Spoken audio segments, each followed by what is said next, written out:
This podcast is part of the Treksphere Network. To find more Star Trek-related content, visit Treksphere.com.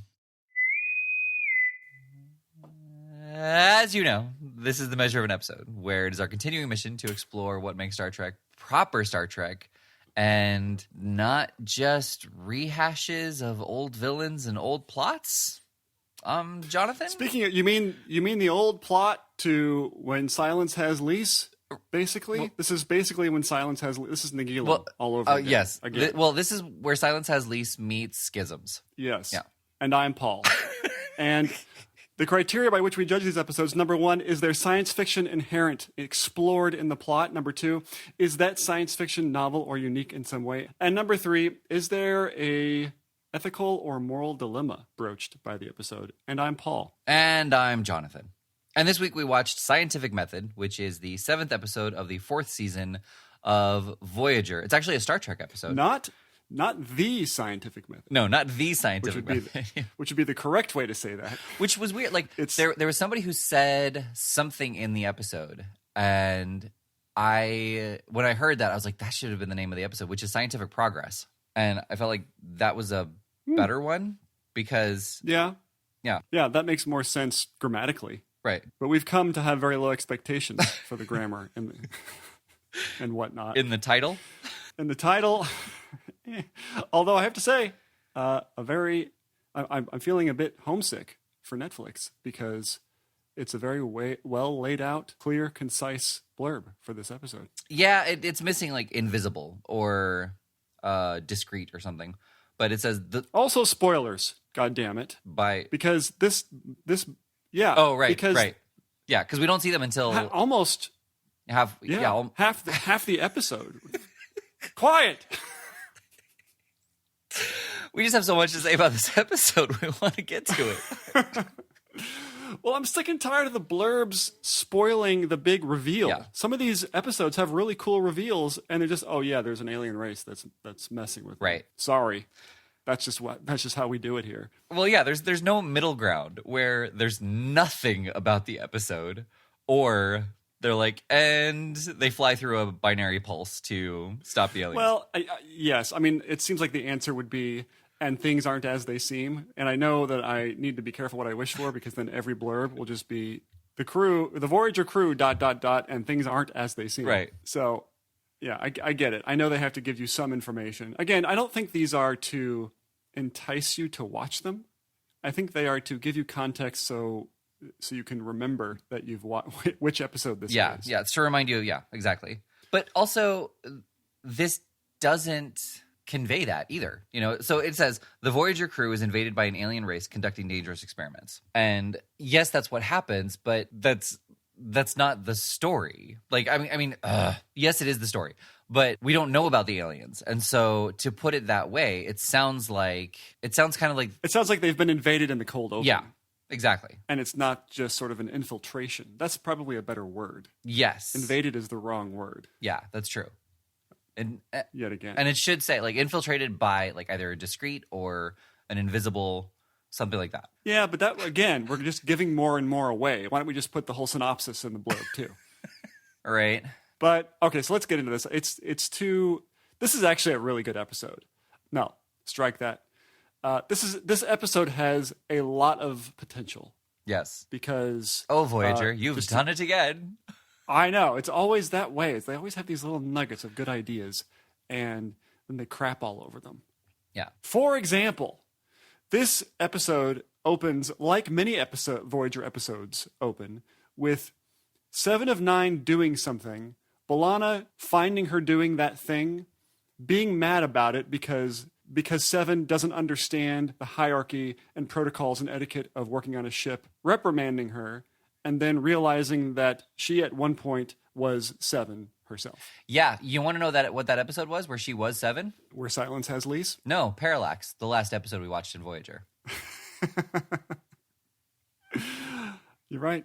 Is that why it felt so goddamn familiar? Yep. Well, and it was just crazy because, I mean, that is the scene where Janeway has that talk about the hierarchy.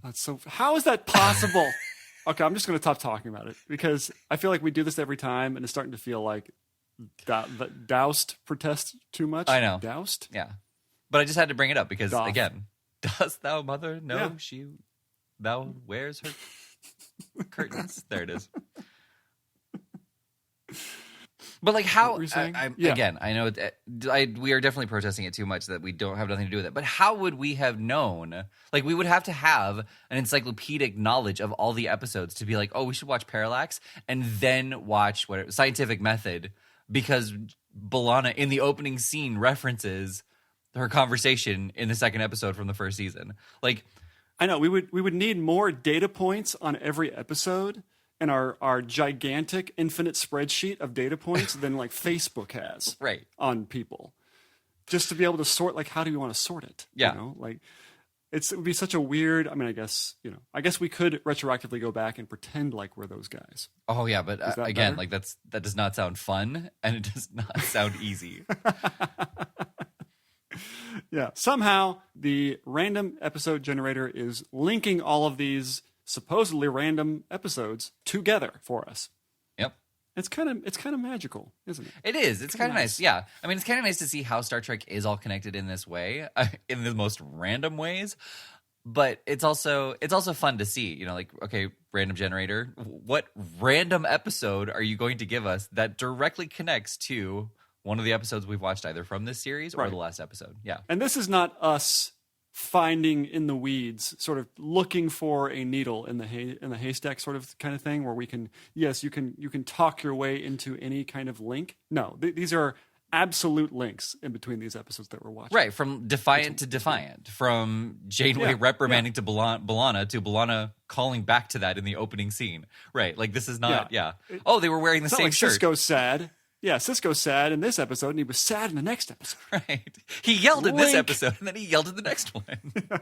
But anyway, so this is sort of where the potential deflates, is in these types of scenes, where they're scenes we've seen before. Mm-hmm. They're scenes that provide no more insight as to the characters or the plot. And if we were sitting in front of the writers, they would say, this is character development. This is how you make a good show. It can't just be all science fiction procedural stuff. There has to be some character stuff. And I disagree vehemently. I don't think you need standalone scenes that last forever in order to develop character. I don't think you do. I think if you look at Next Gen, you can see that, yes, they had sometimes standalone scenes where one character was talking to another character, usually in 10 forward, and they were having a moment character-wise. But normally what would happen is they would reveal character through the plot. Yes. They would be confronted with something through the plot, and their character would rise to the top in terms of how they reacted to that event. And that's how we got to know them. Not the other way around, where we have to have the character scenes and then we have the procedural scenes. And the character scenes have to be just as long as the procedural scenes. Right. Well, and additionally, the character scenes typically happened in the procedural scenes. Not what you're talking about, where like we got to see character in the procedural moments, but you would have conversations where they were discussing something, and then, you know, Picard's brow would furrow, and Deanna Troi, the empath, would go, "You seem troubled," and he would then make some reference to something about his character, and they would have a conversation there. But it was segued nicely, and it was inserted seamlessly, rather than, boom, it's time for a character moment. And it just didn't feel like you needed. I think maybe you needed the Janeway getting a massage from the doctor, which happens after. Happens after. Paris. I mean, we never don't need that scene. I like that she got a at home massage. She didn't have to go to sickbay to do this. Mm-hmm. She got it in her giant quarters. Yeah. But anyway, sorry, I'm skipping ahead. Paris pretends, yes, he lies to one of his superior officers, and then goes, actually, is the doctor superior? He technically is, isn't he? He technically can medically outrank anyone. Right. But hang on, I want to back up to the B'Elanna 7 scene, because I know that you're talking about how it was completely useless. But this is like her fourth episode of 709 being on the crew. Right. So it was nice to still have this 7 of 9 ignorantly defying orders. I don't know if you can ignorantly defy. She wasn't defying them. She was just sort of acting unilaterally without checking. And I don't like that was cool. That was fine that she was doing that. We get a little bit of insight as to how she thinks, But didn't you think that we've seen this too much? We've seen too much of this type of scene where you need an opener, and so this is how you decide to open it? Oh, yeah. No. I completely agree with that part. I'm saying I like this scene could have been placed anywhere. I just like these character moments with 7 of 9 where she's still Borg and she's still just trying to understand, not even Starfleet procedures, just starship procedures where people aren't in each other's minds. Yeah, I agree. I like that this is sort of her, because she's now a human and as an adult, right, and has never been a human as an adult, that she's sort of in her first day of school mode exactly. for a while. Yeah. Where she doesn't know the rules. I mean, she's not first day of school. She's like middle of the school season, but I moved and now I'm coming into a class where everybody knows each other except for me. That's what it feels like to her. Yeah. I don't know why I'm doing the elementary school. At her previous school, everybody was telepathic, so they all knew each other's minds.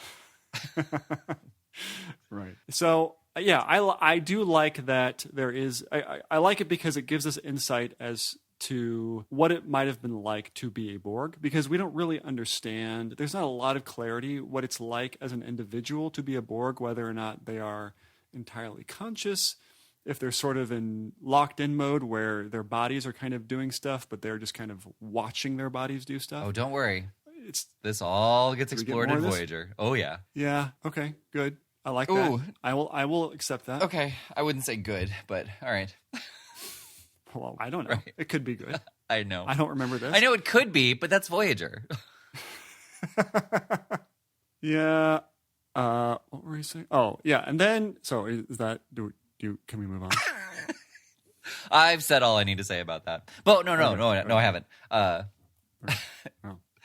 Okay. But you're right. I do agree that this scene shouldn't have been just a character scene. Like she had to do this kind of thing anyway later on in the show, and so there's no reason why that character moment couldn't have been supplanted into that area. What about instead of her just doing something random and non-eventful?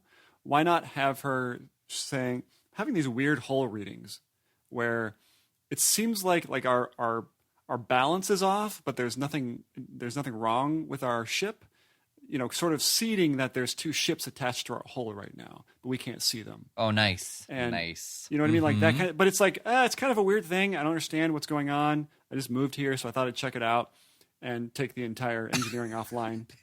Oh, is this not what you do? Yeah. Fine. I didn't know you don't take all of engineering offline. Sorry.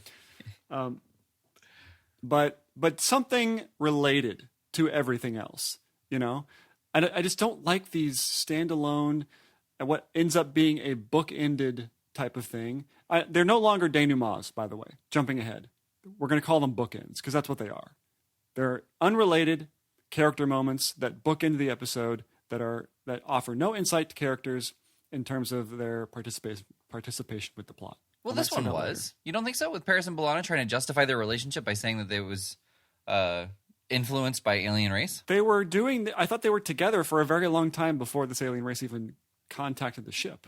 I mean... Not together, but flirty, Yes, but it had only elevated they said, only elevated in the last 3 weeks. That was when they were kind of getting out of control. And who knows how long they've actually been on the ship. I agree that it should be a bookend, but I feel like this episode specifically had a little bit more of a denouement than just a bookend with Data watching a pot boil. But I feel like we're crapping all over this episode, and I actually kind of liked the episode. Well, I'm glad you did. I don't want people to think that I'm just a negative Nancy.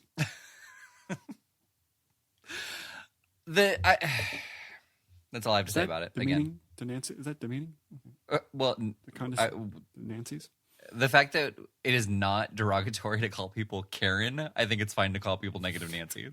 By the way, I'm calling myself a negative Nancy. Yeah, or a Debbie Downer.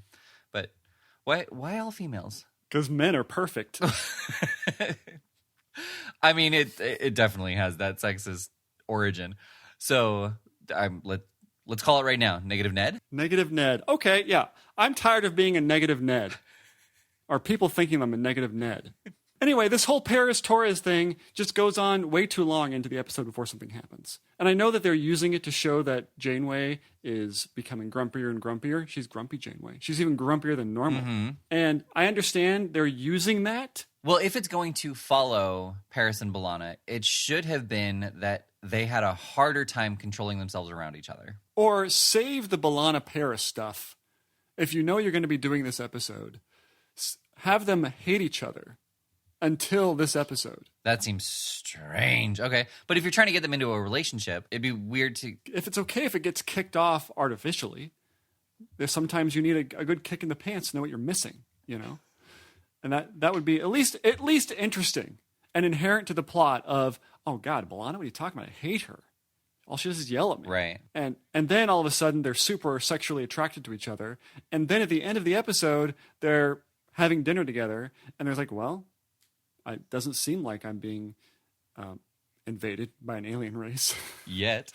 That would have been interesting. It's like, why are B'Elanna and Paris, how do they like each other? They were at each other's throats this whole season beforehand. And there's only been 6 episodes before this. So why not, in the lead up to this episode, have there be some issue where they hate each other and they're at each other's throats? Well, not as though that's the plot of the episode. Right, but so just a little bit. Yeah. Here's the problem.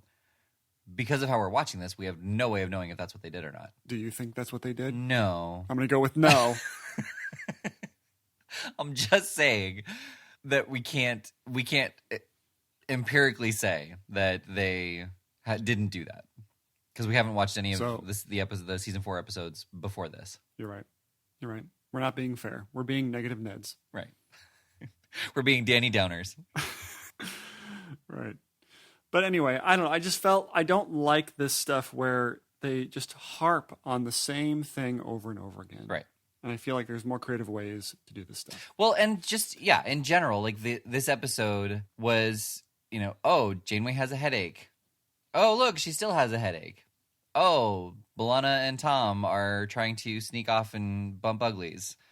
Oh, they're still trying to sneak off and bump uglies. Like all of the problems, unless it was massively elevated immediately, like Neelix and Chakotay comparing their old ailments because they were old. Like it was the same thing just hammered over and over rather than it getting either progressively worse. And if that was the case, they were not showing it well, or just more and more things happening gradually rather than these 3 people having problems and then suddenly the sickbay is being filled with all the crew members. It felt like the stakes with Chakotay becoming very old very quickly did not catch on because they just turned it into an old man bit. Right. That it would seem like the first officer of the Voyager is going to die soon if we don't do anything. They stopped doing that and they just had what's the Walter Matthau, Jack, whatever. Grumpy old men. Odd couple.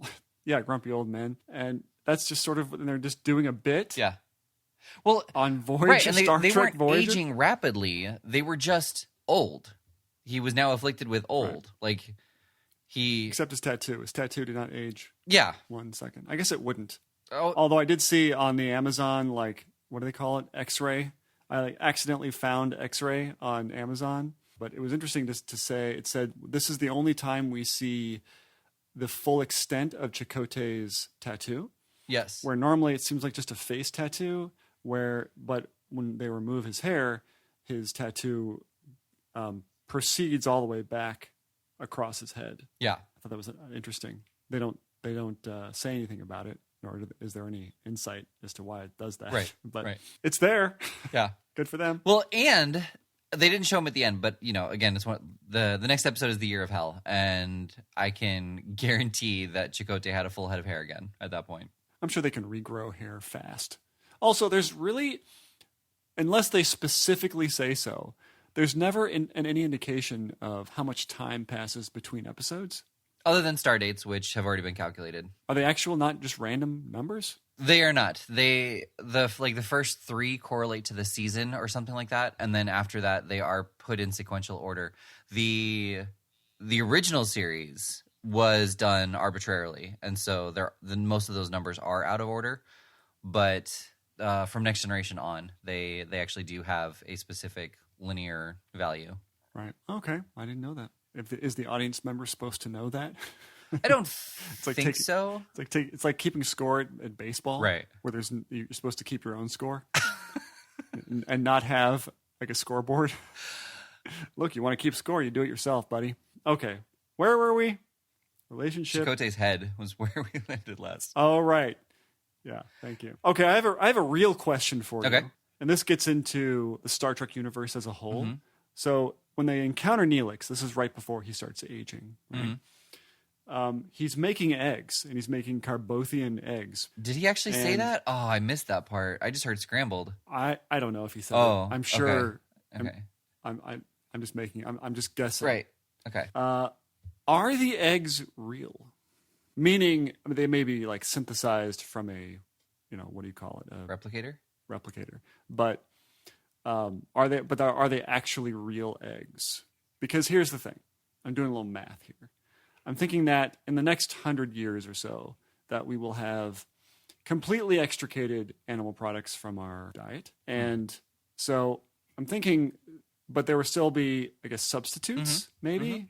I don't know. I'm wondering, are those actually real eggs in the context of this is 300, 400 years in the future? Right. Are people still eating real meat, real eggs, or is it all kind of is this the end result, the culmination of replacements where they're no longer actually but they say eggs, I don't know. Well, I mean, it may just, kind of like what we were talking about, where cake on any planet is typically called cake. We don't call it Targaryen cake where you have to snort it through your nose type thing. Sounds delicious. Well, and so eggs are, any kind of substance that can be presented. It's kind of that like rubbery, egg like texture and flavor. Right. But regardless of what's happening on Next Generation and DS9, Voyager is trying to save its energy, and so they're not using the replicator. Like the replicator has been rationed out, which means that they're having to pick up supplies from other planets. So regardless of whether or not their diet has a completely eliminated animal byproduct, they're having to pick up those items from other planets to make sure that they have the supplies needed. See, I don't know if I buy that either, because I would think that the amount of energy needed to go foraging on planets for food would greatly outweigh just reusing atoms on the ship to make stuff. And Tom Paris replicates a salad for B'Elanna at the end of the episode, so they can replicate sometimes. And also, this is one weird thing about Voyager. Neelix is supposedly the cook for the entire ship. But in order to feed that many people, he would need such a much bigger kitchen. He couldn't be making eggs in just a little wok, right? I'm assuming that 25 people may want eggs. And you can't, there's no wok big enough to do that, right? You would need catering level equipment to do that kind of stuff. He can't just be like a guy with the chef's hat on, whipping you up some eggs for breakfast. There would be 25 people in line waiting for their omelet. Right. I mean, minimum, yeah. Never understood this whole idea that he's in this tiny ass kitchen, custom ordering for every single crewman who's in there. Well, so it's actually, you're right, but it's actually not too unbelievable. I mean, he can't be there 24/7.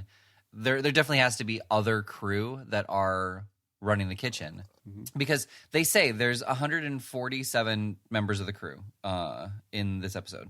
Well, they don't say it in this episode. In the last episode, they said 148, and then one person dies, so there's 147. If they split it up into 4 shifts, that's 36 people, roughly, per shift, which means that there would be 36 people who are wanting meals in that shift's timeline. So the kitchen needs to be open 24 hours a day, but cooking 3 different types of meals at a time. Well, but not necessarily at a time. That's kind of my point. Like there would be designated times where you went in for your food. Right. So he'd be cooking for roughly 40 people, which is kind of what you said. Like, there'd be 25 people waiting in line. So he's cooking for roughly 40 people, but he's not cooking for 150 3 times a day. He's cooking for 40 people constantly. But he is, because assuming that the breakfast crew just had their breakfast, just getting ready to go on duty, when they go on duty, another shift gets off duty immediately. Right. So they're going to come in for their lunch. Right, but what I'm saying is, dinner. He has to cook for them. But he's cooking for 40 people constantly rather than 150 people 3 times a day, which completely changes the preparation. because you're preparing 40 meals rather than 150. You're still preparing 150, but you've got staggered start times. That's what I'm saying. But I don't think he would, because assuming that these are back-to-back shifts, he would have to have dinner going while breakfast was being served. Right, but again, it's for 40 people, not 100. Like, he doesn't have to prepare 150 all at once. He just prepare 80. Well, he's got to prepare 40 breakfasts and 40 lunches. And then he's got, like, as lunch is being served, he's preparing dinner for the other 40. Right, so he's constantly Right, cooking. he's constantly cooking, yes, but it's in smaller amounts. That's my point. Okay. Yeah. All right. Yeah. But, like, regardless... he would eventually commit suicide. Yeah, is my point. regardless, he can never leave the kitchen. And the eggs that he was making was because there was one person who wasn't happy with their food. Also, I feel like it's the reason why you would go to the mess hall. Well, the reason why you wouldn't go to the mess hall and you would use your replicator rations is because your replicator rations is whatever you want. And mess hall is whatever they're serving. Exactly. And maybe there's something to the fact that a well-prepared meal is better than replicated, but that doesn't make sense, because you would think that if you're arranging atoms, if you're arranging food by the atom, that you can make it do and taste however you want. It's not a matter of, it's like a vending machine where it was prepared 26 days ago. It's being prepared immediately, the way you like it. So there's more to that. I was gonna go down a rabbit hole, and I don't want to. No, so all right, fine. So the latest thing is that there's 5 different taste senses on your taste buds. Sweet, salty, and umami are the 3 that I can think of, and then there's 2 others I don't remember what they are. I think sour is one of them, but I'm not positive. Bitter, sour, and bitter. I think bitter is a thing.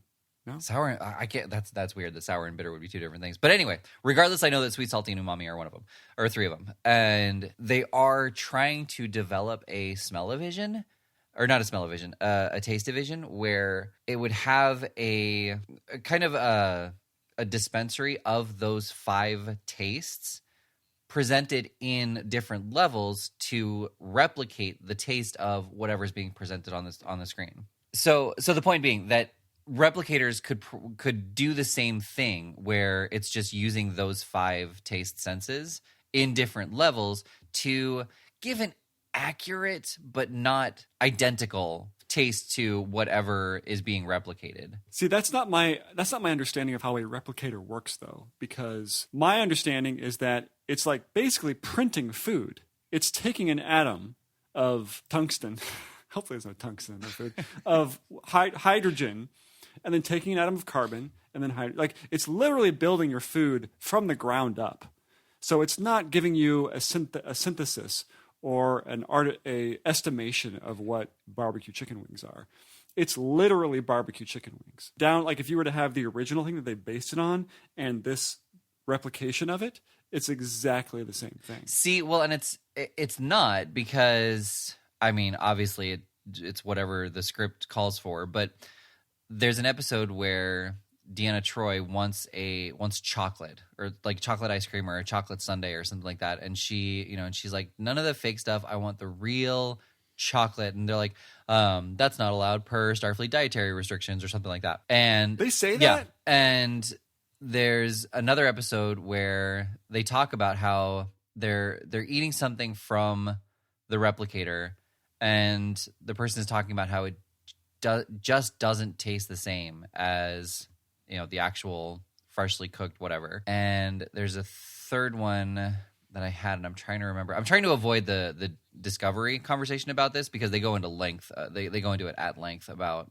how the replicator works. It's irrelevant. Yeah. Well, there's a guy on DS9 where he talks about the replicator and how it works, and how it's just it doesn't have it just doesn't have the same taste as whatever is originally supposed to be there. See, I think if you were to do a Pepsi challenge, if it truly works the way I think it works, which is building your food atom by atom, that their mind is getting in the way. Right. Where if you were to put an actual chicken wings and a replicated chicken wings in front of them and not tell them which one it is, a double blind kind of thing, that they would not be able to tell. That's what I think. I think that they're getting in, their minds are getting in their way. And it's one of those things. It's like a psychological Maybe, thing. But regardless of that, it would still call for the appreciation of a fresh cooked meal. whether it's psychosomatic or not. Because there would be imperfection. Because it's true that if you really liked a specific meal, and even though you had configured it in such a way and optimized it for exactly the way you like it, that you would eventually get tired of it, I guess, because it would truly be exactly that way every single time.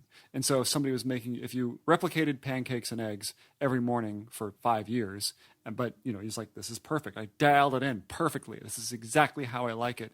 And then someone else made it for you after 5 years of having it exactly the same way.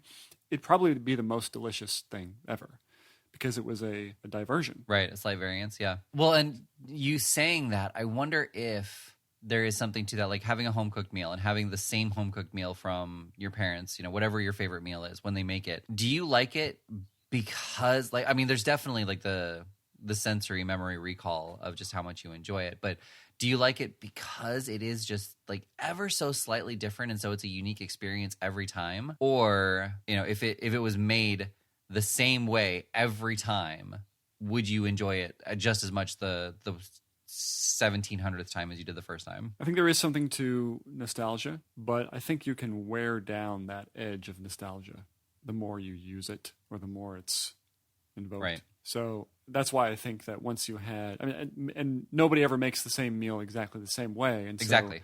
We're kind of built in with a variance to appreciate variance or at least accept it. So, and there are people who are, their parents are probably terrible cooks, but they still love their pancakes because it's their parents. Right.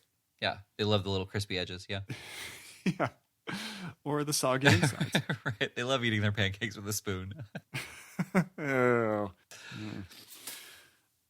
You don't enjoy that post pancake tummy ache? It's worth it for mom. Right.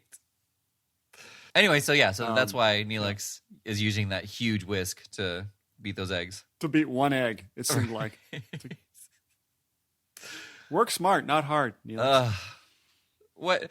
It was so like, we need a space whisk. You're so right.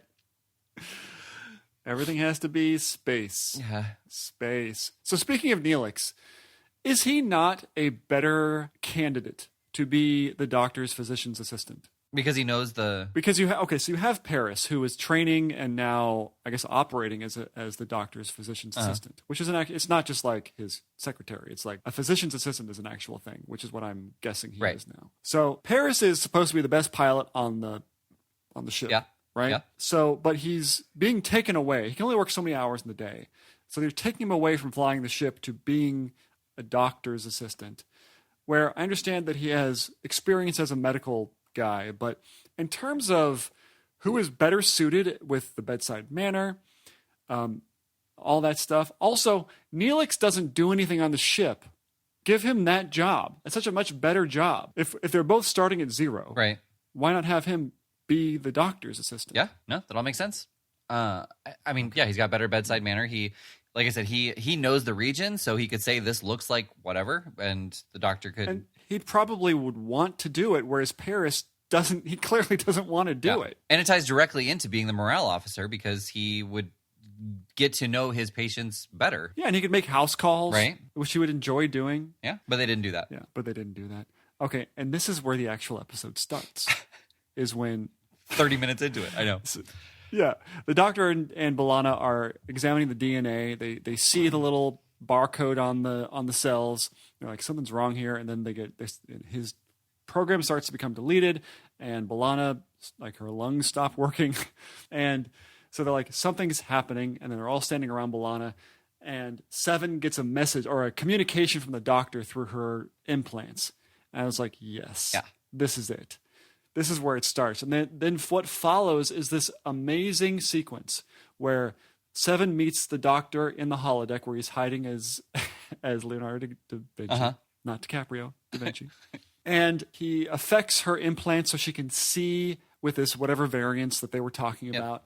And she then proceeds to walk through, she walks through the ship, seeing all of these parasitic aliens that are doing all these experiments, and it's amazing. It's so cool. And I wanted the whole episode to be this, where they're now trying to figure out how can we beat them when they clearly have an advantage over us because we can't see them. Right. you know, but it's condensed to this maybe 5, 6, 7 minute scenario. So the act break is where she goes to see Janeway to tell her about all the stuff that's going on. And she sees why Janeway has been complaining about headaches because she has these metal rods sticking out of her. And she can't say anything because the aliens are right there. And I don't know, it's just, I loved it. It was so interesting, and it's obviously what makes this a proper Star Trek episode to me. For sure. This little part, right? But then Voyager gets in the way, it cock blocks itself, right? Because they have such a fabulous. I mean, that's how great it was. It was just fabulous. Fabulous. And then it grinds to a halt with this whole Janeway Tuvok interlude where she's saying, you know, maybe I am getting tired and maybe this is bad. I don't know what's going on. And I'm in all this pain. And we knew that. We knew all this stuff. They had set all this up at the beginning of the episode that she's kind of been a little grumpy. Yeah. And it stopped. We stopped all that momentum with discovering and exploring the science fiction for a scene we already had. Yeah, and they could have kept it going by having Seven kind of figure out a way to get these people isolated and tell them what's happening, you know, and being able to explain to Janeway, like, this is why she's getting her headaches. Or being creative. Like she said, there don't seem to be any aliens in this part of the ship for some reason. I've got to get Janeway into that area so I can talk to her about this. Right. And then you try and discover, why can't they go into this part of the ship? Well, it seems like this part of the ship has some sort of radiation emanating out that stops them from doing that. And then they go through that direction that's how they're going to beat them. Yeah. Right? Yeah, because the radiation isolates, or, you know, it makes them visible. Yeah, it either makes them visible or it repels them or something. And so they figure out a way to spread that radiation through the ship, or, you know, just something that was not them playing chicken. Right. And I appreciated the chicken part. It was kind of cathartic to see her take control and playing with the crew's lives once again. But I liked it, but they could have been more creative with it. It was an easy way out of the situation. But again, she has the very kind of interesting interview with the alien in the brig type of thing. And this is where it became obvious to me that, she's just Nagilum. She made the same ultimatum to Janeway, which was, look, you have no control over us. We're going to complete our experiments. A few of you are probably going to die. We're going to try and minimize it. It's the same speech. Right. Yeah. And so just as a side note, I'm wondering, was this a bit of commentary on medical ethics? Yes. Again? Yeah, absolutely it was. Yeah. Because there's a difference. There's a difference of appropriating that for the sake of the plot of the episode, and then there's actually writing it with the intention of having commentary on medical ethics. I don't know which one it was. I think it was the former. I think it came about as the script was being written and not, we want this idea to come across. How do we write a script for it? Right. Yeah. Okay. And then we get another trope in the same scene where we're more similar than you might think, Jane. You know, that whole like villain saying, we're the same people. Right. It's like, are you just watching Austin Powers in the background while you're writing these episodes? Yeah. I mean, so anyway, it would have, it's the same kind of message, but it would be better if it was said, like, I don't understand why you're upset. You've done the same thing. Yeah. You know, and then she goes on to say, like, yes, but we learned from our mistakes and we took it away a long time ago. You know, and then they try to explain the benefits of this procedure.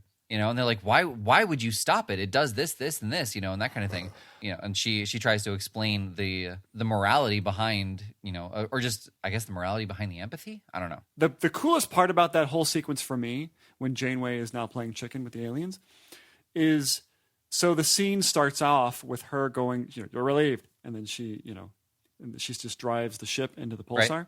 Right. The light is very dim coming from the projection screen, or whatever they call it, the on-screen viewer, right. Whatever. And as that scene progresses, the light from the pulsar gets brighter and brighter and brighter, and you can tell they're like dialing it up very slowly. Yeah. And I thought that was a really nice touch. Yeah, no, I agree. They were telling the story without telling us what they were doing by saying we're getting very close. And by the end of that sequence, it's like fully bright. Mm-hmm. They have this gigantic light at the front of the. That was cool. But it's the exact same solution as Nagilum. Like the aliens could be like, all right, we're going to detach. We'll just see you on the other side. You're right. Exactly. Yeah. We're going to commit suicide. I'm going to kill everybody. If you said you're going to kill a couple people. That's unacceptable. We kill everybody or nobody. That's how we work. Yep. I wonder if they knew that they were sort of aping off of Where Silence Has Lease. I don't think so. It's a whole new writer room, and it's a second season that people don't talk about. So I kind of feel like there wouldn't have been anyone in the room to reference these things, because this is also where the internet and the fan base was just starting to have a greater connection and a greater voice that the producers could hear. And so I don't think they were taking it as seriously as like Lower Decks is or Discovery is trying. Maybe we need to start watching Discovery. I would agree. Yeah. So Janeway almost kills everybody, and they seem to get out of it with unscathed. Which I was super confused by, based on the fact that they were saying shields were gone, the whole plate is reaching 9 million degrees or whatever they said. Yeah, shouldn't they have all just been heavily dosed with gamma radiation? Yeah, like we should have just... Shouldn't they all just be dead? Or Hulks, yeah, just smashing around the Voyager. Hulks. You have like the Janeway Hulk with the hair. Right.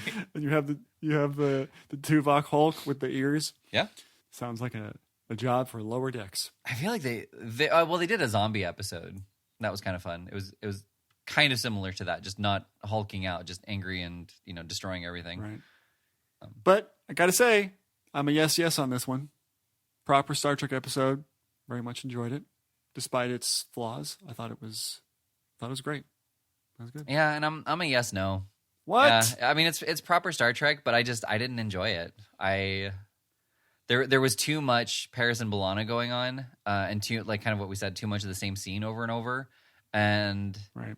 I feel like we've just watched Where Silence Has Lease too recently for me to look at this in the story in a unique way. You're right. It does have those flaws. Yeah. I think if we watched the whole series, like all of Star Trek in order, and we got to this, I probably would have enjoyed it more. But since Where Silence Has Lease is so recent in my brain, this is just kind of the same episode all over again. I agree with you, but I still you went into it with a still. I know, that's fine. I think this might be my second favorite episode. Wow, that's interesting. Yeah, just because again they didn't stick the landing well enough for me to say like this is one of the better sci-fi episodes of Star Trek. It's definitely sci-fi. They're never going to stick the landing on Voyager. That's never going. So is this your second favorite episode of Voyager, or is this your second favorite episode of Star Trek? Voyager. Okay, all right. It's my 956th favorite episode of Star Trek. And this is including episodes not yet made. Right. So like, but that means every all right. I'll go with that. Okay, fine. 856th. Okay, I mean still. Is that better? Marginally, yeah. Should we see what we're watching next? No. Okay. Star Trek. The Next Generation, Season 4, Episode 13. Not The Devils Do. Devils Do. While answering a distress call, Captain Picard finds himself dealing with a person who claims to be the planet's version of the devil. Oh yeah, I know this episode. Yeah. Look at the next episode. God damn it, man. Why do we keep skipping all of these awesome... This one's good. This is a good episode. Yeah. This is Season 4. Yep. And it's not Clues, which is amazing. Yeah. Damn it. Yeah. This is still a good episode. And I like that. I so want to cheat right now. I know. Nope. We're not going. We'll get to that one in the next 5 years. Well, see, it's not related to this Voyager episode somehow. That's why. Right. It's not Clues. Yeah. It's this one. Yeah. Well, I've been Jonathan. And I've been Paul. And this has been The Measure of an Episode. But you already knew that.